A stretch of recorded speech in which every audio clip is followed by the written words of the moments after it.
Time for you to go, go, go, go, go, go, go! We're gonna make a new one. Less of this. Let's go see what it's gonna look like. Why did I go this way? I don't know. Wasn't really the right way to go. All right, bring you back. Here's the Pazayam. Now I complicated this thing. How? Well, the wood grain's gonna wrap all the way around. But let's go see where this started. Look at my tiny little drawing. So we knew the basic dimensions, but I needed to see it. So I put together something and I was like, okay, a little bit of this down here and some drawers and some doohickeys on the side. But this wasn't working for me because I'm a visual person. So I went ahead and I made a little mock-up because I wanted to see it. And then I realized, hey, I kind of like the old 2-3 drawer setup. And then I was like, you know what? Before this camera unfucks itself and focuses, because I hate autofocus, I wanted to complicate the build. How did I want to complicate the build? I was like, it'd be really cool if the grain wrapped all the way around. So that's what I'm going to do. And these little side things aren't going to be there. But then I was like, let's complicate it further. So now the drawers are going to miter into the corner so it wraps around nice and clean. Overkill? Absolutely. Guess who's gone and fucked up again? I have. Fun fact, I just realized that I've fucked my drawers up. Brute forced my way through it. Still managed to jack it up. So right now, I'm collecting materials. Now I may or may not hoard my things because, you know, scraps. So I went through and I started picking out pieces. Before I get into the sides and the top, I'm going to do a majority of the small pieces. That way I have them all set up and I can put them off to the side. I'm using hardwood, I'm using oak for the front stuff, but all the interior hidden stuff, I'm going to use whatever I have on hand. Like I've got some old mahogany ply, some one-sided ply, some poplar. We're just going to be kind of cutting and placing pieces. So yep. Alright, I have all my stick things that are going to make up the stick parts. We're going to start chopping them up. You ready for some magic? Because I know wood food. Hey guys, welcome back. Welcome to another episode of Woodworking with the Wood Battery. Today we're going to be playing with a little bit of oak, making us a nice little shoebox. And to get started, we're going to take our oak, we're going to slice it down the middle. We're going to chop it up and make sure beat the devil out of it. Anyways, we're going to try and pull. Okay, so we're starting from one side, up the side, across all the drawer fronts, down the other side. Out of one board. So we're going to cut this and book match it. So we're going to cut it down the middle because I only have a 6-inch jointer, which is bullshit. That sucks. And we're going to open these up. So we're going to cut it down this way, and then we're going to cut them this way to thin them out because we only need 3/4 inch. We're going to open them up. We're going to get this really cool looking bullshit. And we're going to put everything together, and hopefully we get a nice long, straight, flat stuff. That's the plan. Is it gonna work? I don't know. Down here, I've got some live edge stuff. It's gonna shorten my board. I need 82 or so inches.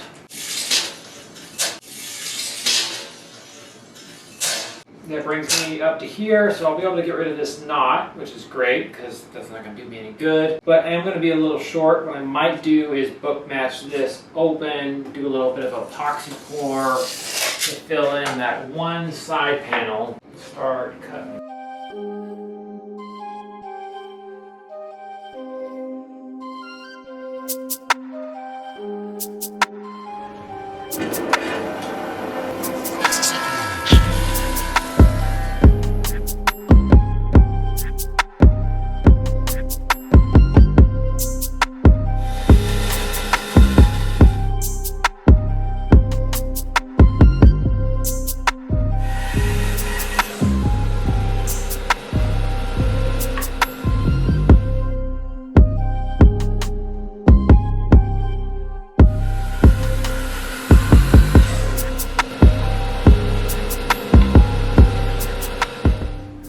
Let's open these up and see how it's going to look all the way across. This is book matching, so they've all been sliced and diced.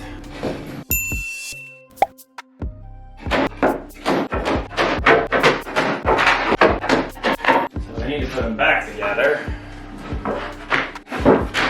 and rotate them. And then I need to open them out. No, something still ain't right. That didn't go like that. This is why it's important to label your pieces so that everything can be found where it's supposed to, because it's really easy to just lose track of everything. So as you can see, this was one board.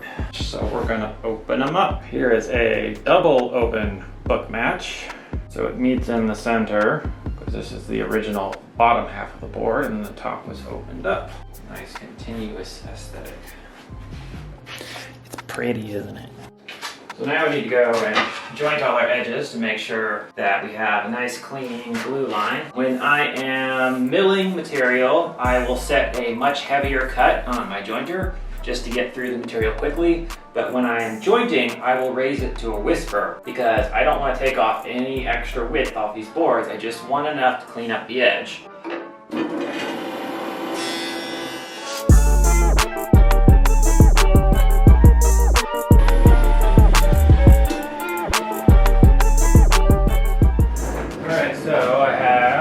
Boards which are going to make up my tabletop. Now they're kind of messy. They've got some cuppings and twisting all around, kind of all over the map. I pulled them from some of my really wonky 1-inch pieces. So we're going to cut them down into 4-inch strips in order to get our 15-inch piece, just so that we can remove most of the issues with this wood by doing it in little small bits instead of trying to do the entire piece. Here I might actually take it down to 3.5. It's more work that way, but when you're using smaller section, you can't pull flat out of this, it's just more work. So we're gonna chop it up and see how, yep.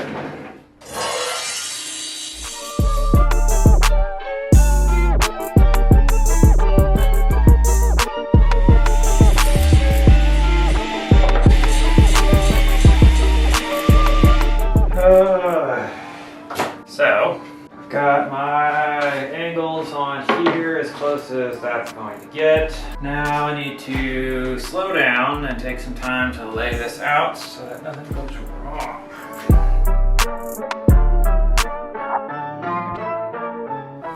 I don't know if I'm particularly ready for this step, but I'll do it anyway.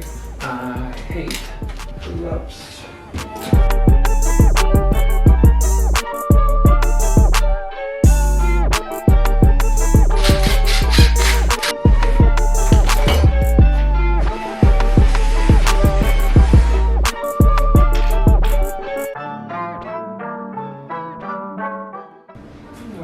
Let's see if we can do this without messing anything up.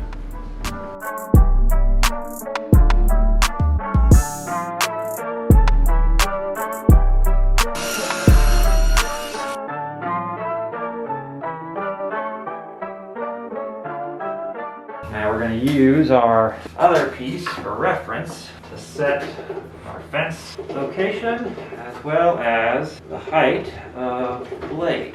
Alright, now I need to go through and figure out which side on all of these is going to be the inside. Why? Well, because some of these panels have a little bit of a hump to them. So let's see here. You may not be able to see it, maybe you can. It goes like this.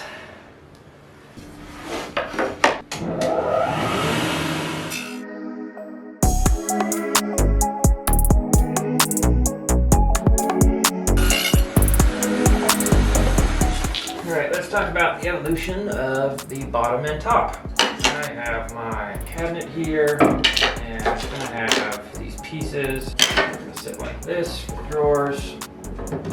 And I've got this bottom trim, it's got a little chamfer on it, and I've got this top, about a 3/4 hangover. I've got this gap here, and I wanted to do something to increase the overall pleasant look of this. And so what I decided on was I'm going to do a chamfer on the top and bottom. And because I keep everything, I've got all these pieces. These were offcuts for something. I don't remember what, but now I've got all these little corner pieces. So what I'm going to do is put these on here to bulk up the top. I'm gonna have the chamfer match it so that it comes down.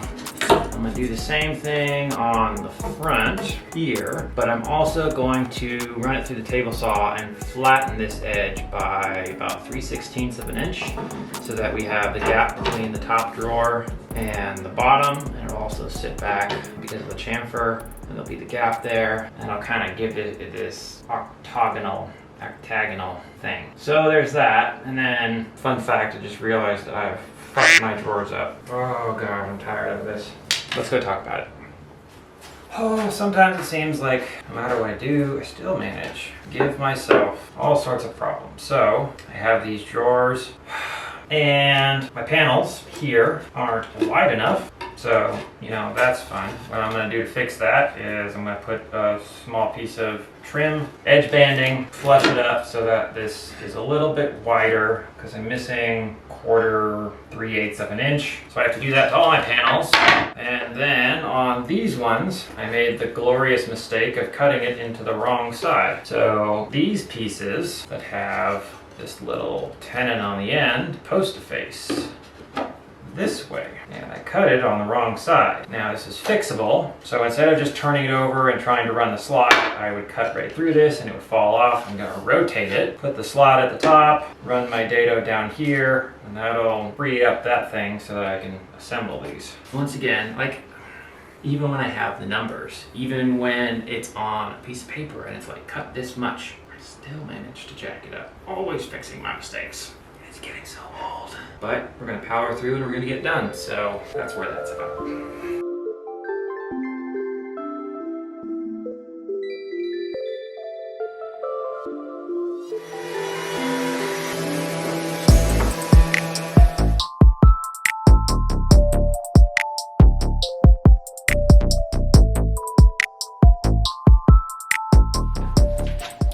Guess who's gone and fucked up again?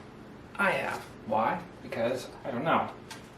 We're gonna bandsaw off these. We're gonna put them up here. We're gonna put them on there. We're gonna call that a win. That is going to be the end of it. Maybe. Oh, sometimes I overthink something. Oftentimes I overthink something. So I was worried about getting these trim pieces on here in order to create this aesthetic of this bevel chamfer running all the way around. I was concerned about getting them to attach to the cabinet when I realized I could just attach them to the tabletop and I don't have to be nearly as precise. So there, it's really important that it is flush up against the cabinet if it's there. However, if I put it on the top and then I set it down, even if there's a small gap on the underside, it'll never get seen, so it doesn't actually matter. So I'm actually just going to glue these into position, lining up my chamfers all the way around, getting them in, and then I've got my two front pieces that will extend out to the corners, and I'll get the long one in, and then I'll figure out where this one needs to be, chop it, put it in there. It's not a full piece, but that's okay. I can live with it. Alright, so I have a problem. And like any good problem, I'm going to brute force my way through it. What's the problem? Well, if you look at this drawer front, it isn't flat. That's a problem. That's a problem for two reasons. One, it means that when I'm cutting my miter to get it to line up, it isn't going to. Pain in the ass. It's going to do this little scoopy thing. I don't appreciate it. And getting it to do a thing with the drawer where I attach them is also not going to work. So I don't have any room left to plane it down or to try and flatten it too early, or I don't know. It didn't work. My mistake. So I could try to flatten it against the box. But that's not going to work, so I'm going to take a thin kerf blade because I can't do it on the bandsaw, and I'm going to run down this section right here a whole bunch of times. I'm going to flatten it out and glue it back together on the underside. So I'm going to cut it, but I'm not going to cut all the way through it. I'm going to cut most of the way through it. And that'll give me a little bit of wiggle. Wiggle, wiggle, wiggle. So that I can squeeze it down. And I mean, I've never done this before, so I don't know if it's going to work. But we're going to give it a go just to see how it works out. How many cuts I need to do, how much I should space them apart, I don't know. But seeing as I have like this flat spot here, I'm gonna start it there and I'm just gonna kind of move over until I hit over here. That's the plan.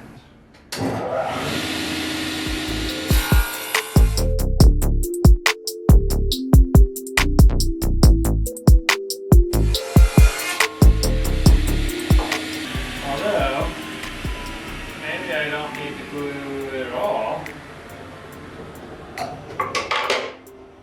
Maybe I just need to relieve it so that I can attach it to the drawer. Alright, what am I doing? Well, I'm gluing on drawer fronts. Do you normally glue on drawer fronts? The answer to that question is no. There's a lot about this that I would say is on the unconventional spectrum. Got my 3 major points of contact. It's really important to make sure I didn't just accidentally glue this on the wrong way.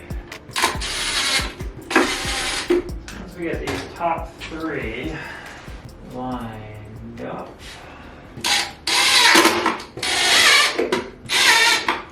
now we're going to put on some clamps. Probably like this.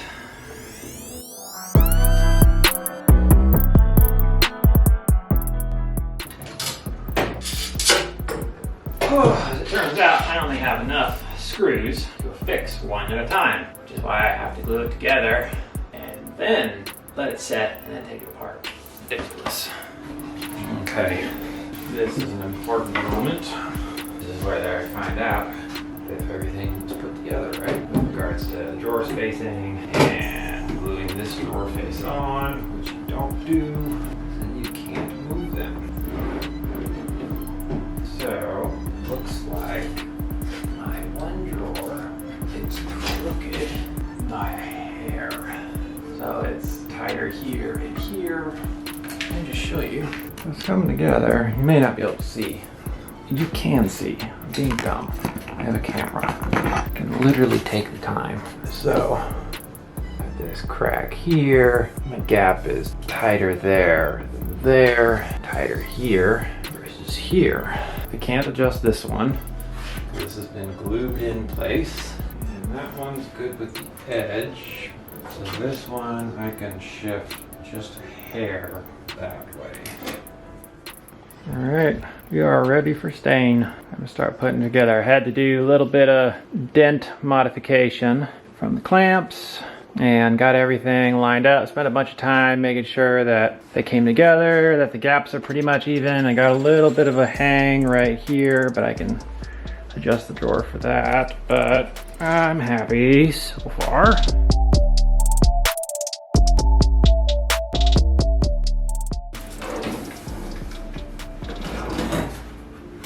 Gingerly, which I say now, but we're about to also blow dust everywhere. Clean off this space.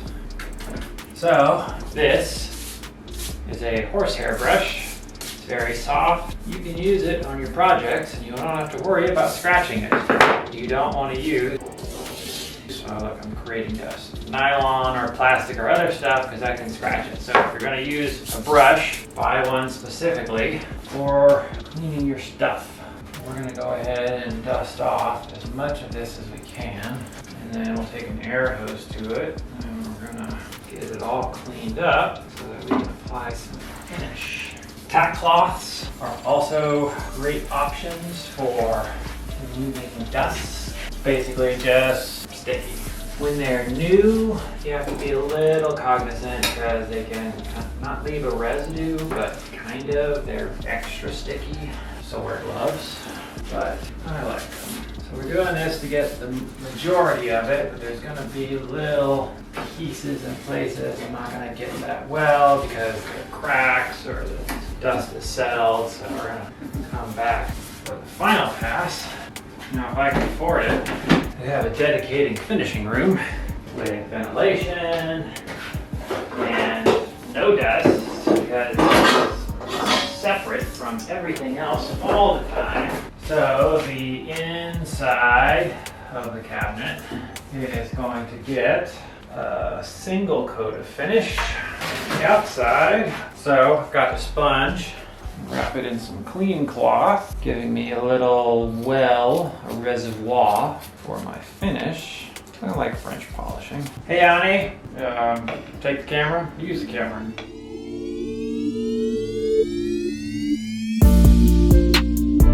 That looks so good. So this is why the little sponge cloth method is good, because you've got your reservoir of finish here and it doesn't put it on too thick. I don't know if lacquer would have been any better, but this pops.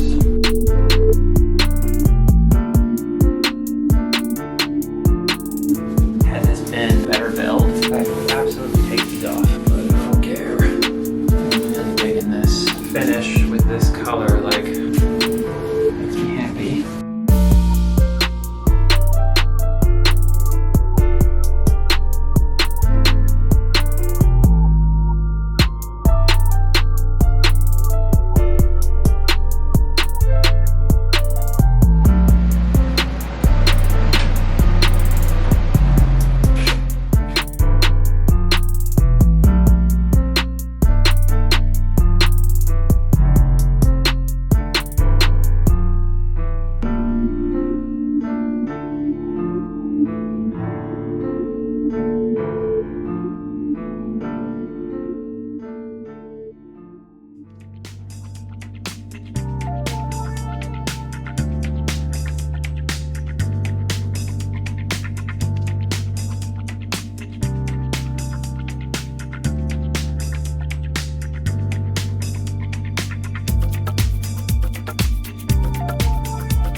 Ta-da! Alright, so a couple things to give some discussion to. Ordered some handles, but they're not here yet, so we only have two. These two were gifted to me by Rickerforge. He does some handcrafting iron work stuff. We like the aesthetic of those. We're gonna put those on there. If you like them, he has an Etsy store, Rickerforge, one word. This cabinet looks great. Was totally, so many mistakes. There was a lot of this that like I powered through because of the materials I was using and the way I was using it. This wraparound stuff is part of that reason. Because I didn't want to just toss everything and throw it away as the mistakes kind of continued to compound, so I just kept running with it. If you guys are interested, I'll make a mistake video where I literally will go through and show you all the ways in which this thing didn't work the way it was supposed to. But here it is, our new shoe storage. I am happy with the way it looks and the finish on it and how it evolved into its completed project. Would I build one again? I don't know. It was a learning process and a learning project for sure. In all honesty, it would have been a lot easier to just build the cabinet out of ply and then wrap veneer all the way across it and cut out my pieces. Don't have anything to add.